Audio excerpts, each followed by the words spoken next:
Anant, we will start with you. Can you talk a little bit about yourself? Yeah. I am Anant. My name is Anant Venkatesh. I recently finished my master's in international relations at the LSE in London. Right. Yeah, that's it. Okay. Utkarsh, would you want to introduce yourself a bit? Yeah, sure. So I'm Utkarsh Samaya in Sydney. So I finished my studies a couple of years back now in economics, and I'm currently working at the Reserve Bank of Australia. Okay. Would you want to tell us a little about what kind of job profile you have, Utkarsh? Yeah, sure. So I'm working as a graduate economist in the economic analysis department. So that's the department that does the research to give to the board when they're making the monetary policy decisions, so setting the interest rates. And I'm specifically in the overseas economy section, and we monitor kind of developments in Australia's major trading partners, excluding China and India. They have a kind of separate section because of how important they are to Australia. And I was looking after Europe and the UK. So developments in those economies, the lessons we can learn, and doing our own research and kind of feeding that up to the board and keeping them generally informed on what's going on. So Okay. I wish I could say that sounds very interesting. It does, but beyond what you said, it would be a little difficult to fathom the quality of work that you're doing. Yet, I find it interesting that you do work that your organization takes up and advises the government on, and directly or indirectly affects the country that you are presently residing in.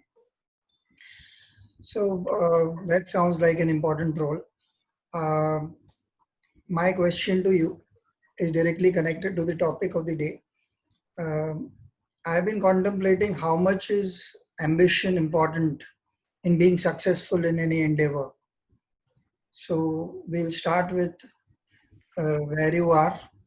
Um, if you were to look back and you had to name three things that are responsible to get you till where you have reached, maybe it is not the height of where you wanted to reach so far, but given the gamut of options that you had and you chose what you wanted, how far are you successful, and what are the three factors, if you had to name, that help you reach here? the biggest factor by far is luck. I think completely underappreciated, and I think that gives people a hard time because they think, generally as a society, we think we live in this meritocratic society where hard work pays off, and you get what you deserve and things like that. And it's a nice ideal and maybe true to an extent, but I didn't control where I was born. I didn't control the family that I've grown up in, I didn't control the fact that I'm in Sydney right now, which is the only reason I'm doing what I'm doing. There's no way I would have been able to live this life if I was brought up in India. I didn't control a lot of things. But yeah, aside from the luck, which I think is a super important and probably the most important part, I guess, like hard work, you can get given these opportunities, but then it is, again, what you do with it. But again, a lot of people work hard. So you really need both. And then I think my family and friends, just a support network that I had. It's not easy to do any of this stuff alone, and being able to work hard towards whatever goal you have in mind requires the support of your family and friends during times, because it's just inevitably going to happen. So yeah, I think those three. Okay. Anand, I have a equally simple question for you. There are a lot of people in India right now. In fact, I do not remember who I was speaking to, and the person has just finished their I remember there was this girl in my building. We met in the elevator and she just crossed her 10th standard. I said, so don't get worked up, chill. Things will fall in place sooner or later. She says, how can I not get worked up? I am losing a lot of time. And I was like, to do what? Academics can't define you. Having said that, I think it's easier for me to say that at the place where I am after almost 20 years of having stopped all my academic leanings or learnings. Uh, but where you are right now, you just finished a master's in London. There are a lot of people who would be aiming to be in your place, saying that I wish I had that degree or I had the chance to be and do that. If you had to name two or three factors that are responsible for you to be successful so far in whatever you've reached, how would you say? I couldn't hear the last bit of your question. Yeah, Sorry. so the question is the same. What are the three things that you would attribute your success to wherever you've reached so far? Uh, so in listing the three factors, I'd agree with Utkarsh in prioritizing factors other than my hard work or other factors that would be metaphorically tooting my own trumpet.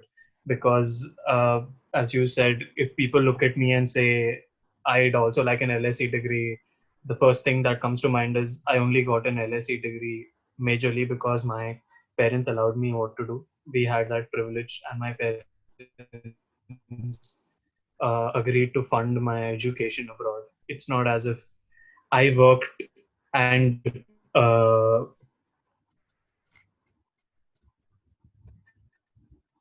paid. So the number one factor is having a family that allowed me to do so. Um, Probably the second factor I'd say is the ability to balance giving your best as opposed to being happy with your results. So you should give your best in everything that you do, but you should be happy knowing that you gave your best irrespective of the results it produces, because there are obviously a lot of extraneous variables that prevent the most favorable outcome from occurring, even if you do everything in your power to achieve it. So probably sort of ability to make mental peace with the outcome. And third, I'd say your ability not only to work hard, but I think what I think is more important than working hard is managing your time well and making the best out of any given 24 hours where you are committed yourself to doing something. Okay. Oh, it is interesting that both of you have completely sidestepped the topic of discussion today. And I find it very interesting because you are right in the middle of uh, what I would call a very thin line. You've almost finished your studies and you've been working for a while now. Um my question to you, if I were to give you a youngster who's just about to finish graduation and who's very passionate about what he or she wants to do with their life, what is it uh, that you will tell him? Because if you tell him these three things that both of you mentioned, uh, they are going to say, but I am passionate about it. I'll find a way, even if my parents can't do this, or because there is the bravado of the youth. And I am loosely calling it youth because I think from 15 to 30, there are many smaller sections, segments in our lives where we change our mindset about a lot of things. Um, but say younger people, a bit younger to you all, and who are quite gung ho about their possibilities because they are crazy about things and uh, they see all these success stories um, out there. And every interview about all these idols that we have, from film stars to successful people in sports, they keep talking about they were crazy about it and they put in enormous amount of hard work. And here we have two people like you who are reasonably successful um, within whatever you aimed for. where does ambition play a role for a person like that? Utkarsh, do you want to go first? Yeah, sure.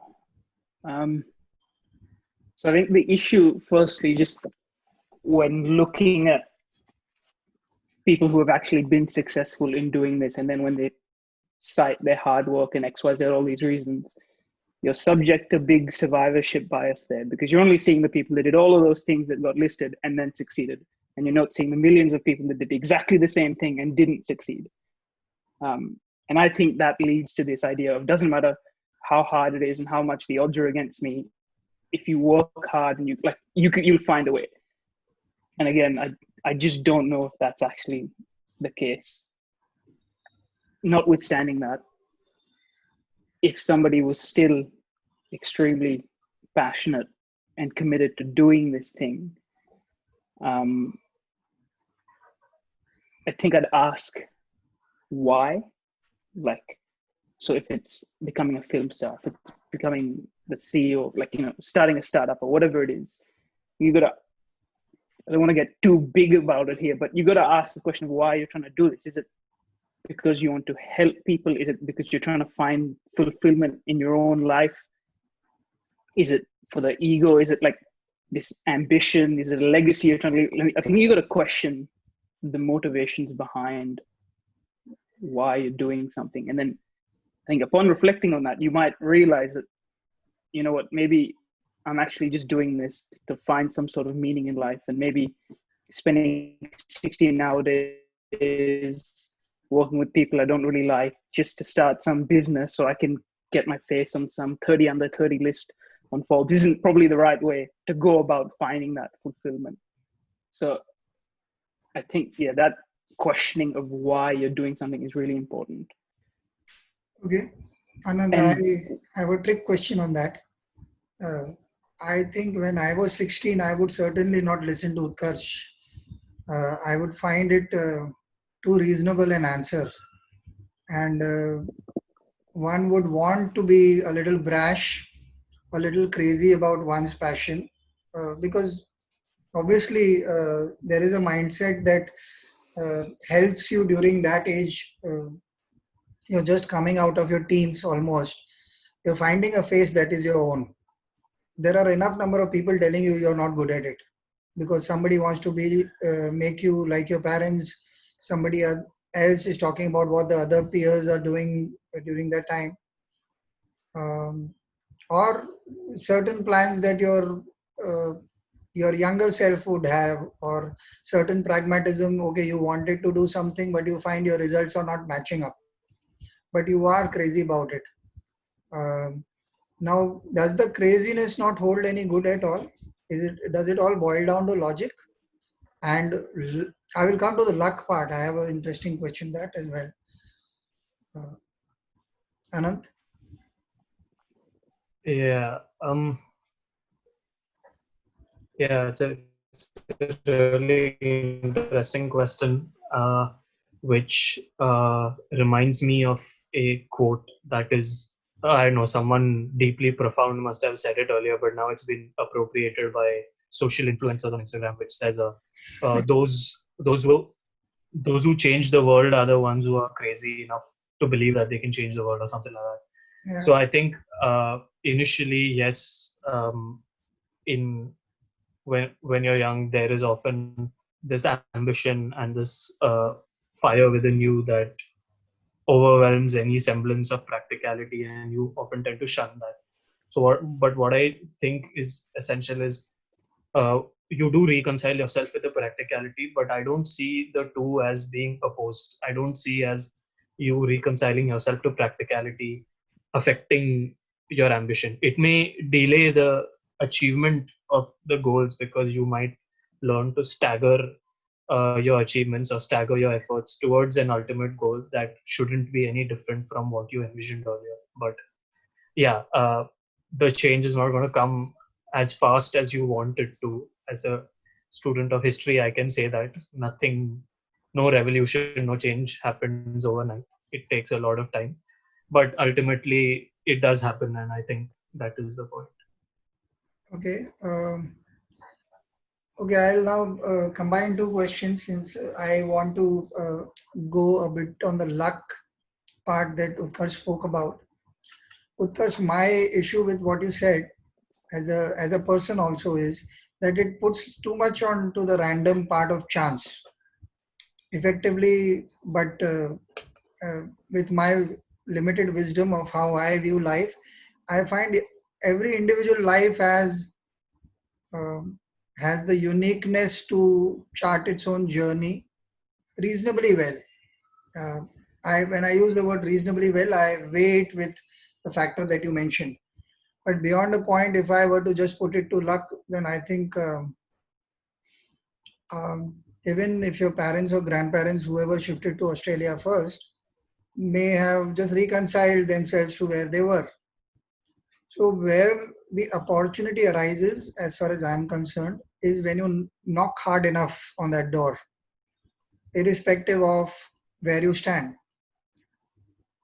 So, combining this question of what he said, uh, you got to So I think bide your time and luck. How do you reconcile the two? And as a youngster, say 5 years, 7 years down the line, what would you tell a younger Utkarsh if he was passionate about something else? If I remember correctly, you were passionate about sports for a while. Um, so if you were crazy about it and said, okay, this is going to be my life, um, what would your answer be with this wisdom that you have presently?